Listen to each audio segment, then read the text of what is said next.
Hello everyone. पिछली video में हमने देखा था लेजिस्लेटिव रिलेशन यानी कि कौन लॉज बनाता है। आज हम देखेंगे वो ग्राउंड लेवल पर कैसे इम्प्लीमेंट होते हैं, यानी सेंटर और स्टेट अपना एडमिनिस्ट्रेशन कैसे चलाते हैं और एक दूसरे की कैसे हेल्प या सुपरविजन करते हैं। पहला आर्टिकल है आर्टिकल 256। आर्टिकल 256 कहता है स्टेट अपनी एग्जीक्यूटिव पावर इस तरह यूज़ करेगी कि यूनियन के बनाए लॉस फॉलो हों। अगर स्टेट ऐसा नहीं करता है तो सेंटर उसे डायरेक्शन दे सकता है। इसे हम एक एग्जाम्पल के थ्रू समझते हैं। सपोज पार्लियामेंट एक लॉ पास करती है फूड सेफ्टी स्टैंडर्ड से रिलेटेड। अब जो एक्चुअल इंस्पेक्शन ग्राउंड पे होगा, यानी कि रेस्टोरेंट्स में, शॉप्स में या फूड वेंडर्स के पास, वो तो स्टेट के फूड सेफ्टी ऑफिसर्स ही करेंगे। अगर स्टेट मना कर दे कि मेरे ऑफिसर्स जाके ये काम नहीं करेंगे, तो यूनियन का जो लॉ है वो तो सिर्फ पेपर पे ही एग्जिस्ट करके रह जाएगा, ग्राउंड पे तो कुछ इम्प्लीमेंट होगा ही नहीं। इसलिए 256 में लिखा गया है कि स्टेट्स को अपना एग्जीक्यूटिव फंक्शन ऐसे करना है कि यूनियन के लॉज फॉलो हों। अगर स्टेट ऐसा नहीं करती है तो सेंटर स्टेट को डायरेक्शन दे सकती है।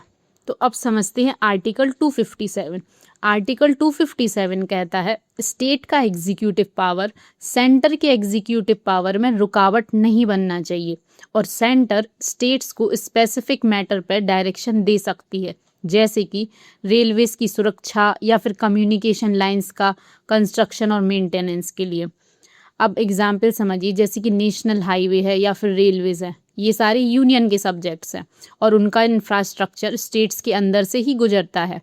तो अगर कोई स्टेट अपने लोकल रूल्स का यूज़ करके रेलवे ट्रैक्स के पास ऐसा काम करे जो कि यूनियन के काम में रुकावट पैदा कर रहा हो, यानी ऑब्स्ट्रक्शन बन रहा हो, तो सेंटर आर्टिकल 257 के थ्रू उस स्टेट को डायरेक्शन दे सकती है कि अपना काम इस तरह करो कि सेंटर के काम में रुकावट ना आए। अब आप ना डिफरेंस समझिए आर्टिकल 256 और 257 में। 256 कहता है स्टेट अपनी पावर यूज़ करे ताकि यूनियन लॉस फॉलो हों, मतलब स्टेट को पावर यूज़ करना है ताकि यूनियन की लॉस फॉलो हों। और 257 कहता है स्टेट अपनी पावर इस तरह से यूज़ करे कि सेंटर की एग्जीक्यूटिव फंक्शंस या फिर इंफ्रास्ट्रक्चर में कोई इंटरफेरेंस ना हो। आर्टिकल 256 से याद रखना स्टेट अपनी एग्जीक्यूटिव पावर ऐसे यूज़ करे कि यूनियन लॉस फॉलो हो, और आर्टिकल 257 में याद रखना कि स्टेट की एग्जीक्यूटिव पावर सेंटर की एग्जीक्यूटिव पावर में इंटरफेरेंस क्रिएट ना करें और उनकी इंफ्रास्ट्रक्चर जैसे कि रेलवेज, कम्युनिकेशन लाइंस में भी ऑब्स्ट्रक्शन ना हो। अब यहाँ पे एक इम्पॉर्टेंट कनेक्शन आता है जो आप समझो। अगर कोई स्टेट आर्टिकल 256 या 257 के अंडर दिए गए सेंटर के डायरेक्शंस को फॉलो ही नहीं करता है, तो इसका मतलब होता है स्टेट की कॉन्स्टिट्यूशनल मशीनरी फेल हो गई है। कॉन्स्टिट्यूशनल मशीनरी मतलब स्टेट का जो पूरा गवर्नेंस सिस्टम है वो कॉन्स्टिट्यूशन के रूल्स के हिसाब से काम नहीं कर रहा है, और अगर ये नहीं कर रहा है तो इसके कारण प्रेसिडेंट रूल अप्लाई हो सकता है। अभी कॉन्स्टिट्यूशनल मशीनरी फेल हो गई है, ये किस आर्टिकल में लिखा? ये लिखा है आर्टिकल 365 में।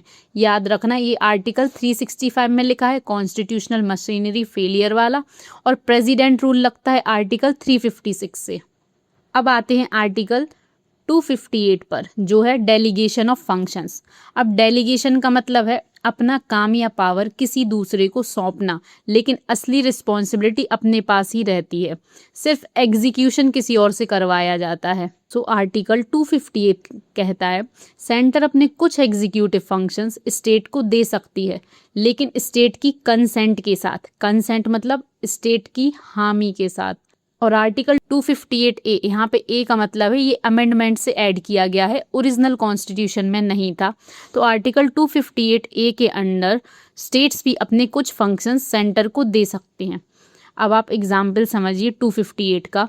नेशनल हाईवे मेंटेनेंस ये सेंट्रल का काम है, पर सेंटर स्टेट के PWD पब्लिक वर्क्स डिपार्टमेंट को दे सकता है कि आप ये मेंटेन करो, क्योंकि स्टेट के पास ऑलरेडी लोकल इंजीनियर्स, स्टाफ ये सब होता है, तो सेंटर को अपना नया डिपार्टमेंट बनाने की ज़रूरत नहीं पड़ती है।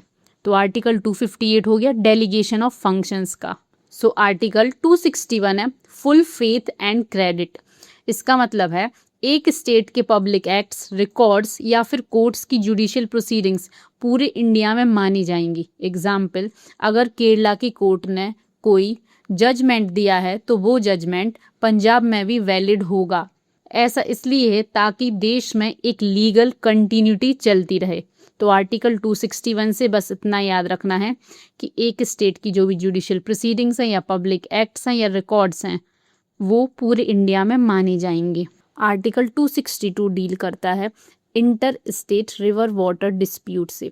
ये आर्टिकल बहुत इंपॉर्टेंट है एग्जाम के लिए। रिवर वाटर एक क्लासिक इंटर स्टेट कॉन्फ्लिक्ट है, जैसे कि कावेरी डिस्प्यूट या फिर कृष्णा डिस्प्यूट। आर्टिकल 262 पार्लियामेंट को पावर देता है कि वो inter state river water dispute के लिए एक अलग से ट्रिब्यूनल बना सकती है। ट्रिब्यूनल का मतलब है एक स्पेशल एडजुडिकेटिंग बॉडी। एडजुडिकेटिंग का मतलब है फैसला करने वाली बॉडी। वो कोर्ट जैसे ही काम करती है लेकिन रेगुलर कोर्ट से अलग है। ये किसी एक स्पेसिफिक सब्जेक्ट के लिए बनाई जाती है। तो रिवर वाटर डिस्प्यूट्स को काफ़ी टेक्निकल और पॉलिटिकल इश्यू होता है। उन्हें रेगुलर कोर्ट्स की जगह एक स्पेशलाइज्ड वाटर डिस्प्यूट ट्रिब्यूनल सुनती है। और आर्टिकल 262 में ही यही लिखा गया है कि inter state river water dispute जब भी हो तो सुप्रीम कोर्ट या किसी भी कोर्ट का ज्यूरिसडिक्शन नहीं होगा।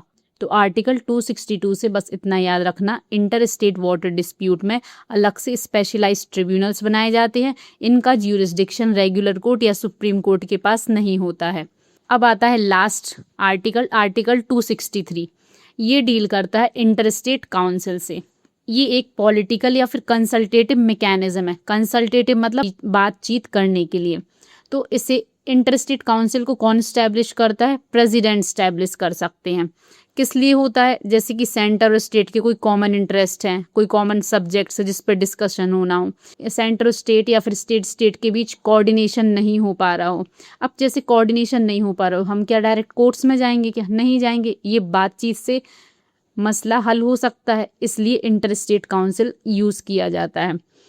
एग्जाम्पल है जैसे जीएसटी इम्प्लीमेंटेशन के लिए सेंटर स्टेट के बीच कोऑर्डिनेशन की प्रॉब्लम आ गई थी, तो ये डायरेक्ट कोर्ट केस तो बनता नहीं है। इंटर स्टेट काउंसिल जैसा प्लेटफॉर्म इन्हें बातचीत से सॉल्व करने में हेल्प करता है। तो आर्टिकल 263 के अंदर याद रखेंगे ये इंटर स्टेट काउंसिल स्टैब्लिशमेंट के लिए होता है, जो कि हेल्प करता है स्टेट या फिर सेंटर स्टेट के बीच में कोऑर्डिनेशन बेहतर हो सके, या फिर उनके बहुत छोटे मोटे डिस्प्यूट को डिस्कस किया जा सके, या फिर कोई कॉमन इंटरेस्ट के सब्जेक्ट्स हो उन पे डिस्कशन हो सके। और ये प्रेसिडेंट बनाता है। आर्टिकल 256 हमने पढ़ा था, वो कहता है कि स्टेट अपनी एग्जीक्यूटिव पावर ऐसे फॉलो करे कि यूनियन के लॉज फॉलो हों। आर्टिकल 257 में हमने पढ़ा था कि स्टेट की एग्जीक्यूटिव पावर कभी भी सेंटर की एग्जीक्यूटिव पावर में इंटरफेरेंस पैदा ना करे, और इन दोनों के लिए सेंटर स्टेट को डायरेक्शन दे सकता है। फिर हमने एक इम्पॉर्टेंट फैक्ट पढ़ा था, अगर स्टेट सेंटर की बात नहीं मानता है तो ये कॉन्स्टिट्यूशनल मशीनरी फेलियर होगा, जो कि आर्टिकल 365 में लिखा गया है। कॉन्स्टिट्यूशनल मशीनरी का मतलब मैंने बताया था कि स्टेट की गवर्नमेंट कॉन्स्टिट्यूशन के हिसाब से नहीं चल पा रही है। इसके कारण प्रेसिडेंट रूल लगाया जा सकता है अंडर आर्टिकल 356। फिर आया था आर्टिकल 258, जो की बात करता है कि सेंटर स्टेट्स को अपने कुछ एग्जीक्यूटिव पावर्स डेलीगेट कर सकते हैं, और 258A के अंदर लिखा था कि स्टेट्स भी कुछ अपने एग्जीक्यूटिव पावर सेंटर को डेलीगेट कर सकते हैं। नेक्स्ट था आर्टिकल 261, जो फुल फेथ एंड क्रेडिट की बात करता है कि जो भी पब्लिक एक्ट्स रिकॉर्ड अगर एक स्टेट में बनाए हैं तो वो पूरे देश में लागू होंगे। फिर था इंटर स्टेट वाटर डिस्प्यूट्स, जो कि ट्रिब्यूनल के थ्रू सॉल्व कर सकते हैं, और इनका ज्यूरिसडिक्शन सुप्रीम कोर्ट और रेगुलर कोर्ट्स में नहीं होता है। फिर था लास्ट आर्टिकल 263, जो बात करता है इंटर स्टेट काउंसिल की, इन्हें प्रेसिडेंट स्टैब्लिश करती है। तो गाइज, अगर आपको ये वीडियो पसंद आया हो तो please subscribe and share. Thank you.